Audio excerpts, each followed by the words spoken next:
Welcome back to our channel. आज हम लोग क्लास 10th का साइंस का एक बहुत ही ज्यादा इंपॉर्टेंट टॉपिक करने जा रहे हैं, जिस टॉपिक का नेम है हमारा बैलेंस केमिकल इक्वेशन। यानी कोई भी केमिकल इक्वेशन को बैलेंस्ड कैसे करें। बहुत ही सारे स्टूडेंट को इसमें कंफ्यूजन रहता है सर कि बैलेंस कैसे करें, हीट एंड ट्रायल मेथड में क्या कैसे सोचें कैसे करें। तो आज आप लोग के लिए बहुत ही शानदार वीडियो ये होने वाला है। क्यों होने वाला है कि जो मेथड आज हम आप लोग को बताएंगे वो मेथड से आपका लगभग 99% क्वेश्चन आपका बैलेंस हो जाएगा। जी हाँ, 99% क्वेश्चन बैलेंस हो जाएगा। और ये जो हम लोग मेथड आज हम बताने जा रहे हैं, इस मेथड का नेम है कोएफिशिएंट मेथड। क्या नेम है? Coefficient method. मेथड से तो कोई मतलब है नहीं। अब देखते हैं इसमें क्या क्या हम लोग करते हैं।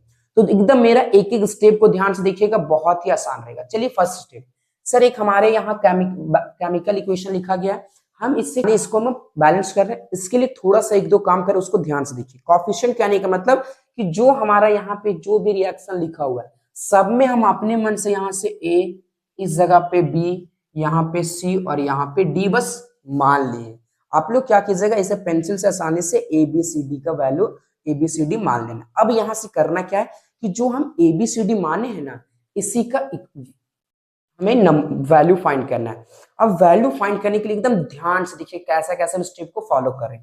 आइए हम लोग रिएक्टेंट सेट, थोड़ा बहुत तो क्लियर होगा रिएक्टेंट है क्या, प्रोडक्ट है क्या। रिएक्टेंट सेट देखिए यहाँ से, यहाँ सबसे पहले हाइड्रोजन कितना है, कुछ नहीं, मतलब यहाँ पे 1 जितना यहाँ पे है उसे ए से इंटू कीजिए।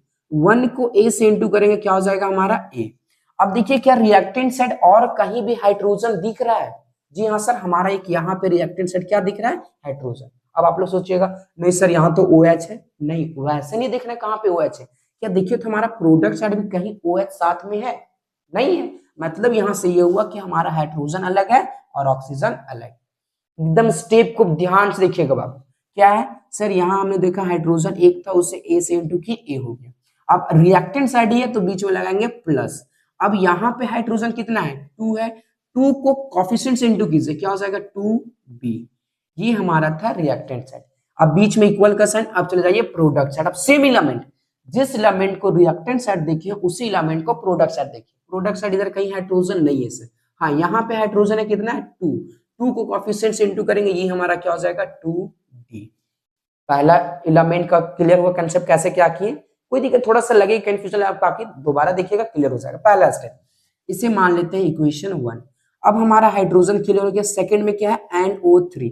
अब फिर यहाँ से आप लोग देखना है क्या ये NO3 पूरा एक है या फिर अलग है, उसके लिए आप आइए प्रोडक्ट साइड। प्रोडक्ट साइड में क्या दिख रहा है कि NO3 हमारा एक है, यानी ये जो पूरा NO3 है वो एक कप एक एलिमेंट के बराबर जैसा है। इसे हम लोग ये पूरा एक है सर, एक को ए से इंटू करेंगे क्या हो जाएगा ए। क्या रिएक्शन साइड कहीं और NO3 दिख रहा है? नहीं दिख रहा है, इक्वल का साइन। आइए प्रोडक्ट साइड। प्रोडक्ट साइड देखिए NO3 का कितना नीचे में सर 2 है, इस 2 को कोएफिशिएंट से इंटू कीजिए, ये हो जाएगा सर हमारा 2c। इसे मान ली इक्वेशन 2। क्लियर? दो स्टेप। थर्ड स्टेप आइए। थर्ड स्टेप सर हमारा हाइड्रोजन हो गया, NO3 हो गया। अब क्या है कैल्शियम। यहाँ पे कैल्शियम कितना है? कुछ नहीं, मतलब 1 को b से इंटू करेंगे, ये हमारा हो जाएगा b इज इक्वल टू। अब आइए इधर देखिए कैल्शियम क्या है सर, यहाँ पे कैल्शियम कुछ नहीं, 1 को c से इंटू करेंगे क्या हो जाएगा हमारा, ये हो जाएगा c। ये इक्वेशन थर्ड। बस ये नॉर्मल सोचना, इक्वेशन बनाना, आगे क्या करना आसानी से देखिए। बहुत बोली ना, बहुत ही आसान है। थोड़ा सा लगे कंफ्यूजन, एक दो क्वेश्चन प्रैक्टिस कीजिएगा हो जाएगा। बाकी स्टेप बाय स्टेप देखते जाइए। ये 3 स्टेप हो गया। अब सर कैल्शियम के बाद हमारा ऑक्सीजन, क्योंकि हाइड्रोजन ऑलरेडी हम कर चुके हैं। हाँ, अगर एक एलिमेंट को एक बार कर चुके उसको दोबारा नहीं करना। अब हमारा यहाँ से क्या बच गया ऑक्सीजन। ऑक्सीजन कितना है सर 2। 2 को b से इंटू करेंगे, ये क्या हो जाएगा हमारा 2b इज इक्वल टू। इधर आइए, इधर ऑक्सीजन कहाँ पे सर, प्रोडक्ट साइड हमारा ऑक्सीजन एक है, एक को डी से करेंगे, ये हमारा हो जाएगा डी, इक्वेशन नंबर 4।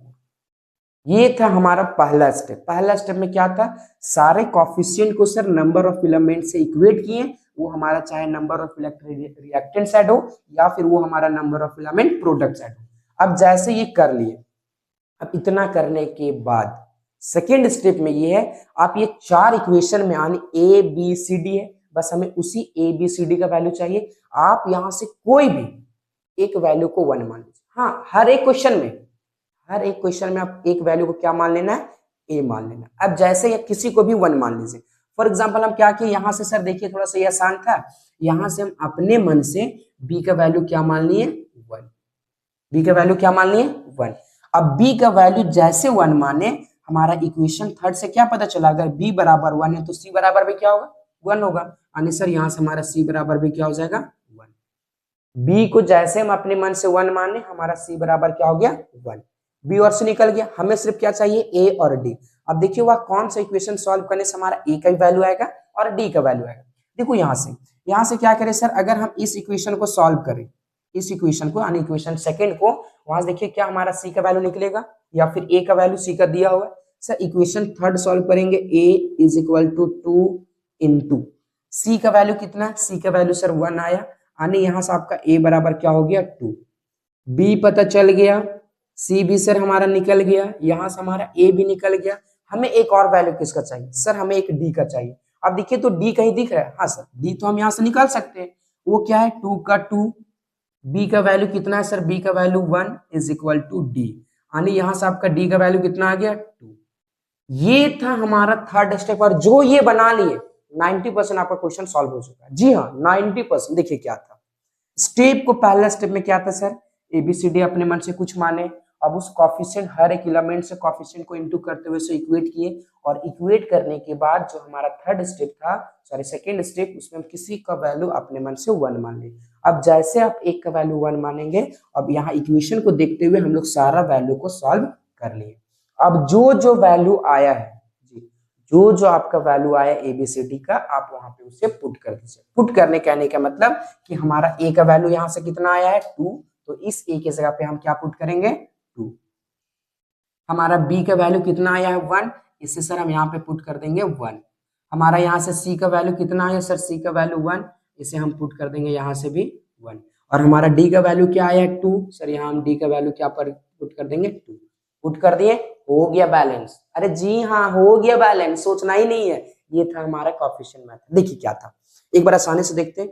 पहला सर कोएफिशिएंट एबीसीडी माने थे, एबीसीडी मानने के बाद जो कोएफिशिएंट था उससे हम इनटू किए, और इनटू करने के बाद एक किसी का वैल्यू आप अपने अकॉर्डिंग, हम यहाँ से किसका वैल्यू माने थे, बी या सी का, आप किसी को भी मान लीजिए, ए बी सी डी ई, जो भी कोएफिशिएंट माने हैं आप अपने अकॉर्डिंग किसी का वैल्यू 1 मानिए। अब जैसे एक को 1 मानिएगा, वहां से आप इक्वेशन का हेल्प लेते हुए सारा वैल्यू निकाल लीजिए। सारा वैल्यू आएगा, फिर वो सारा वैल्यू को आप अपना इक्वेशन पे पुट कर दीजिएगा जहां पे ए बी सी माने थे। अब एक बार चेक कर लेते हैं क्या ये हमारा बैलेंस है या नहीं।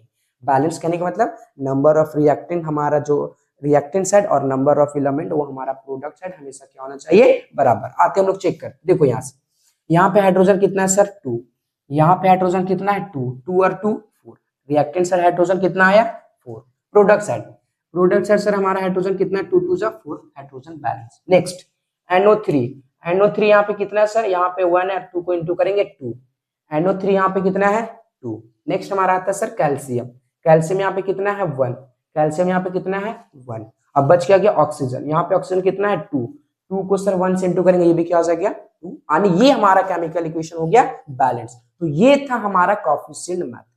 अब हम जिसको थोड़ा बहुत भी समझ में आया होगा, मान लीजिए सर हमें थोड़ा समझ में नहीं आया, वीडियो को दोबारा रिकैप कीजिए, 100% समझ में आ जाएगा।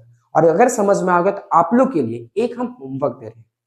अब सर ये होमवर्क कमेंट में इसका आंसर बताइएगा। आंसर आपको ए बराबर ये होगा, बी बराबर क्या होगा, सी बराबर क्या होगा, डी बराबर क्या होगा, ये आपको वहां पे लिख के बताना है। तो एक हम इक्वेशन दे रहे हैं, वो इक्वेशन लिखिए। आपका जो होमवर्क के लिए है वो हमारा इक्वेशन हो जाएगा, यहाँ से क्या लिखिएगा, NaOH प्लस, सेकेंड हो जाएगा H2SO4, ये हमारा रिएक्ट करने के बाद बनता है Na2SO4, Na2SO4 प्लस आपका यहाँ से हो जाएगा H2O। तो ये आप लोग के लिए हम एक होमवर्क दिए, जिससे ये क्लियर आया होगा। आप इस होमवर्क को ABCD मान के आप कमेंट में बताइएगा आंसर। बाकी फिर अगर हमारा वीडियो अच्छा लग रहा होगा हमारे चैनल बने रहिए, बाकी ऐसा ही इंपॉर्टेंट क्वेश्चन आपको इस चैनल पे प्रोवाइड होगा। तो मिलते हैं फिर नेक्स्ट वीडियो में।